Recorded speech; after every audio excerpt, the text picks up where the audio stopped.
Welcome to the channel. I'm Alex Hubbard, and I'm an automotive enthusiast. Look at those beautiful stars. I wanna drive a faster car. Nothing can break me. No, nothing can break me. Try not to hold me. Today we're going to be working on my wife's 2015 Jeep Cherokee Limited. She's stating there is some noise coming from the brakes. I inspected and found that the rear pads on the driver's side, rear driver's side, were heavily worn. So we went and picked up new pads and rotors from Advance Auto, and we're going to put those on today. Hey guys, so the first thing we've got to do is get these brakes changed, is take this tire off. Before we jack the car up, we're going to break the lug nuts loose so that it's easier to get them out once the car is up in the air. These are 19mm bolts. We also have a key, so we're going to pull these out and get the tire off. Now, one thing on these studs, because these are they're not your traditional studs coming out of the hub. They're actually the lug nuts and stud kind of all in one. I try not to use the impact gun on them because I've never had good luck. They get stuck in the socket even though you use the right socket, and it can round them over. So I typically just use a breaker bar and a 19mm socket on it. We got all of our bolts out, and you can see it. This tire's they're really good. One thing that I do, I'll just put a little bit of Croil in between the rotor and the rim, and the hub and the rim, and just let it work itself in there. Clean it up when we're done. Let that sit for a minute. Alright, so the first thing you want to do before you service the brakes on your 2015 Jeep Cherokee is go into apps on Uconnect, and you want to go into settings. You want to go into the brakes menu. You want to go service brake. Would you like to retract parking brake to allow for brake system service? Yes. It's going to do its thing, hopefully.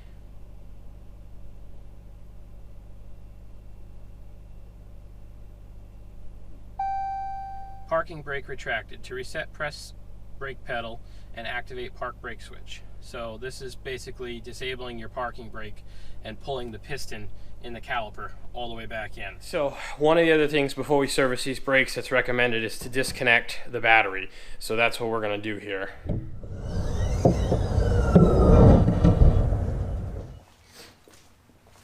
Alright, so we're going to take our 10mm socket and we're going to disconnect the battery.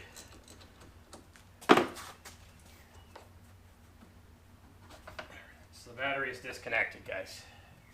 Now we can go back. Now we can go back to our tire, and hopefully the Croil has soaked in and we can get the tire off. Sometimes when you take a rubber mallet, you can get it off.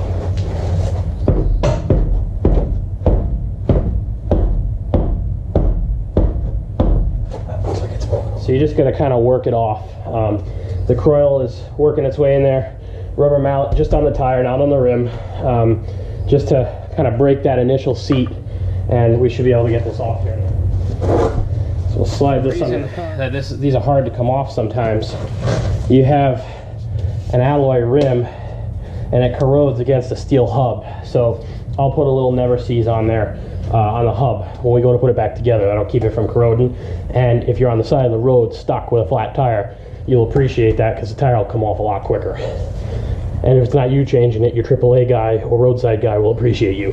All right, the first thing we're going to do here is we're going to take our H5 Allen socket. We're going to take this retaining bolt off. This is what holds the rotor onto the hub.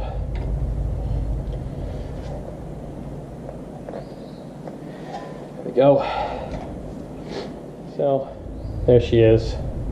This is merely for the assembly process of the car.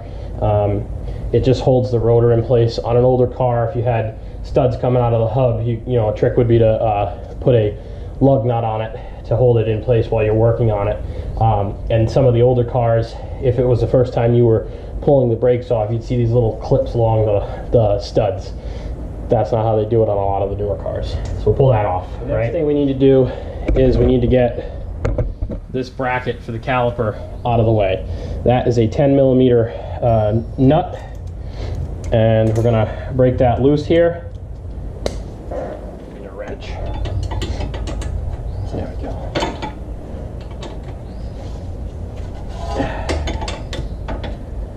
so we've cracked that bolt loose. We'll get this out of the way here. Or we'll get this nut, excuse me, we've cracked this nut loose. We're gonna get this out of the way. Get this bracket out of the way here. These slide pins, you need a very thin 17mm wrench to get this. I don't have one. This is the first time I'm doing these brakes. So we're gonna use a pair of channel locks, and we're hopefully gonna be able to break these free. This one, you're gonna have to use the wrench on, because you're not gonna, this bracket's in the way. You're not gonna be able to get the socket on there, even if you had a deep one. All right, see how that's spinning? So we'll simply, for now, take our channel locks and pin it and break it free here without ripping the boot. There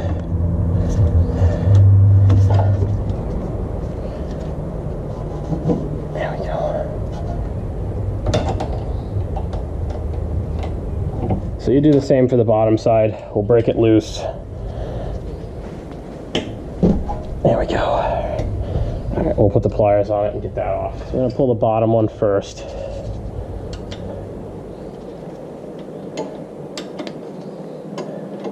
Now we've got to go back to the top one here. We've broken it free. Might still have to pin it, but it should come off. Yeah, there we go. There's our upper slide bolt. Put our nut like this back on there so we don't lose it. Our bungee cord, I just hooked it through the control arm yesterday on the other side when I did that. Now we'll slide this caliper off here.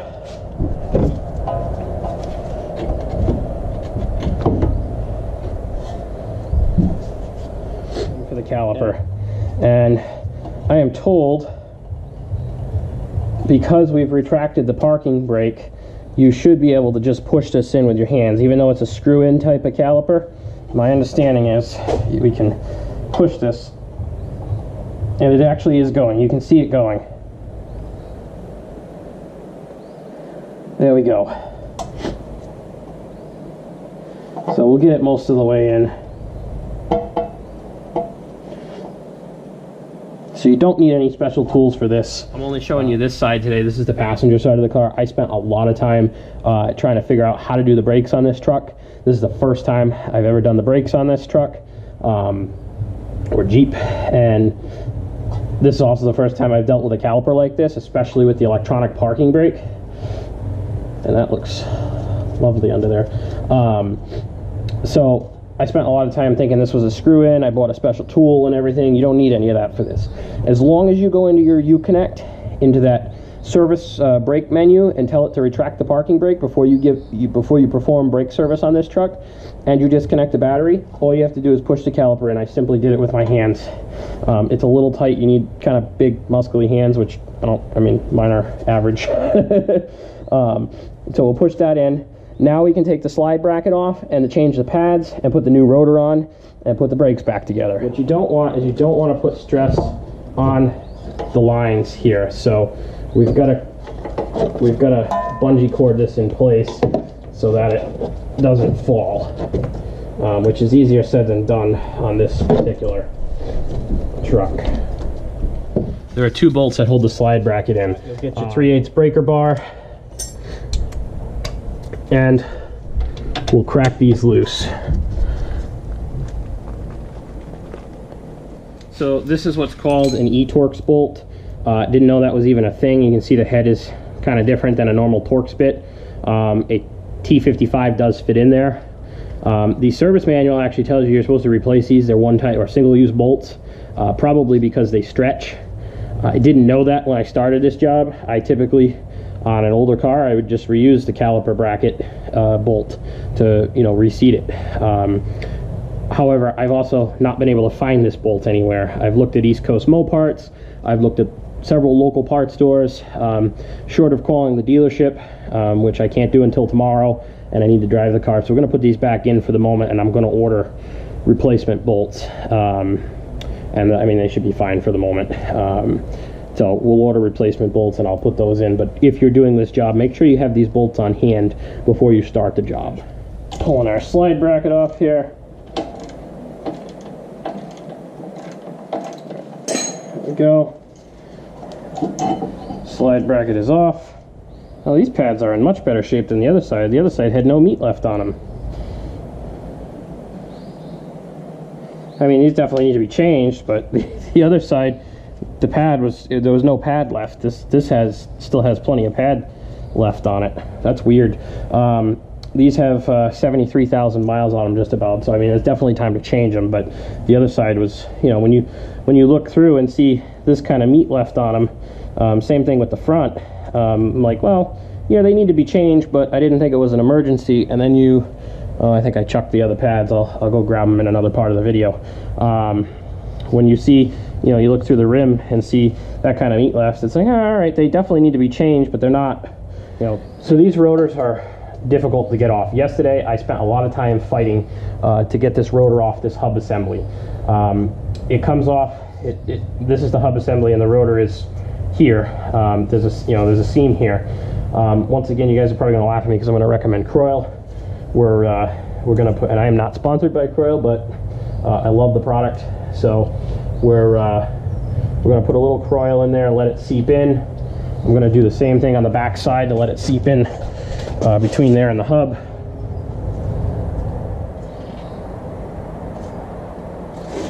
And we'll let that sit. We'll let that sit for a few minutes. We'll come back with a hammer and we'll whack the back side of the. So after a couple of good swings, we got the rotor off. One thing that I did was I put a couple of my studs back in here just to catch it, so when it popped off, it doesn't go flying. So now we'll take our rotor off here, and there you go. You can see it's pretty well worn. We'll just clean this up a little bit. You can see the Croyle has kind of soaked in there. Just wipe that up so that we get any dirt and debris off. Take a little bit of Never Seize or anti-seize, and I just put a little bit, mostly around the hub here, or the flange of the hub, so that the rotor comes off, the tire comes off, and they don't corrode together, and you don't have to deal with that the next time you do the brakes. This is a trick my dad taught me. It works really well. So that's kind of what we're doing here, and I just put a little bit just to keep things from corroding together. First thing we've got to do, just like in the F-150 video, we've got to take our new rotor here, open it up, and we've got to get all the oil, or machining oil, off of it. And we'll do that. Yeah, let's open this guy up. I just take a little paint thinner. You can probably use any kind of degreaser. Just take a clean rag, pour a little on there. Just hit where the brake pads are gonna go. It just gets the oil and any crap off from the manufacturing process. Just do that. Oh, you can see all the stuff that came off. Do the same on the back side.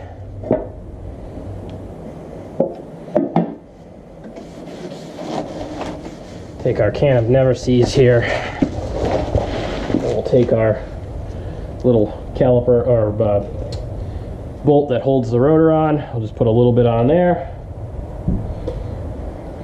and we'll take the rotor and put it on the truck. Line the rotor up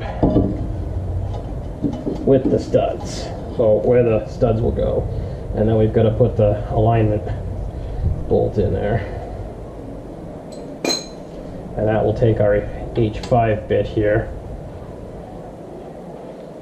The next step we need to do is we need to take these pads out of the caliper slide assembly here. So to do that, we will just pop this guy out here.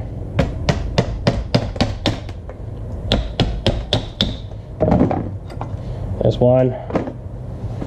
Flip it over, we'll do the other side here.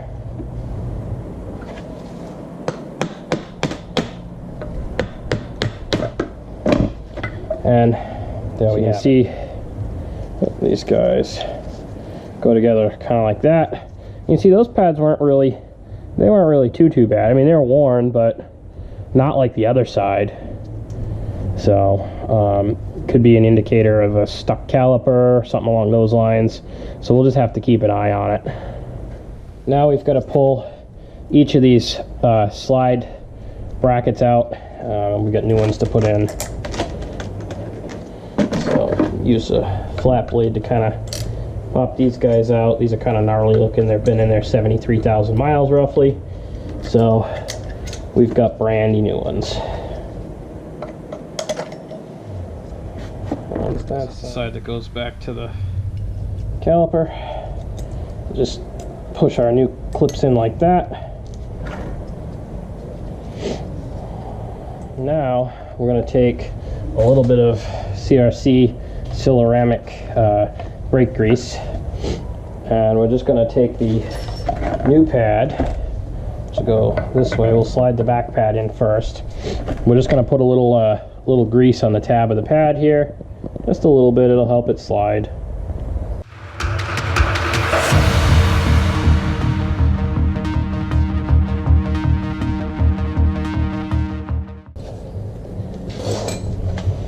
Now we've got our pads back in our slide here, and we're gonna put this guy back on over the rotor. Get our bracket bolts in.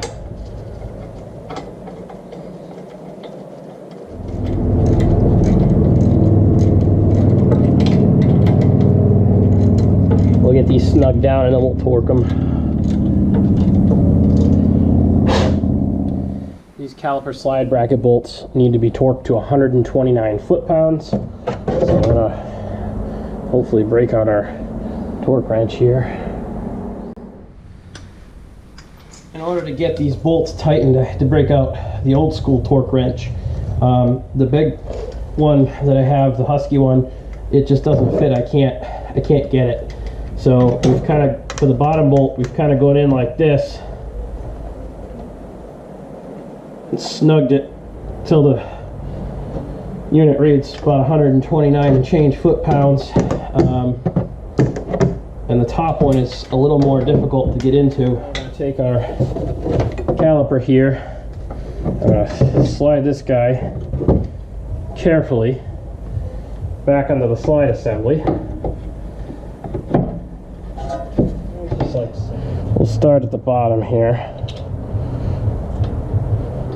This guy's a little easier to start than the top one, just because the top one has this long stud in it.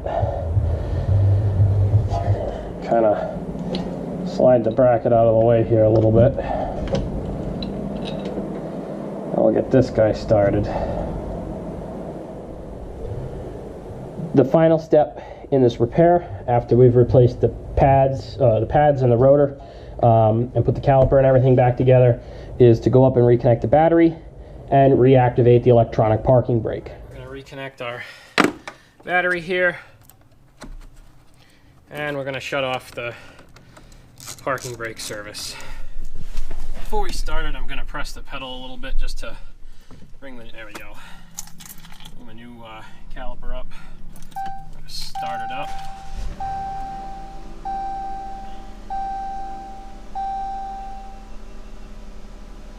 And it's still in service mode. You can see this by the flashing light and the disabled automatic start-stop.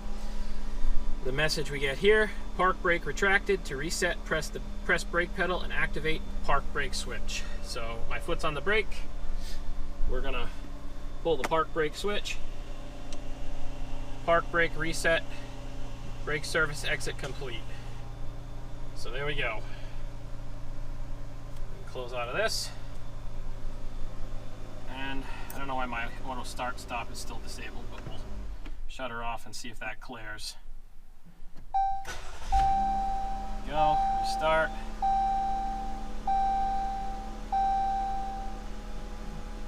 Alright. Let's set the brake and just see how it works. Alright, brake is set. Release the brake. Okay, looks good. Put it in reverse.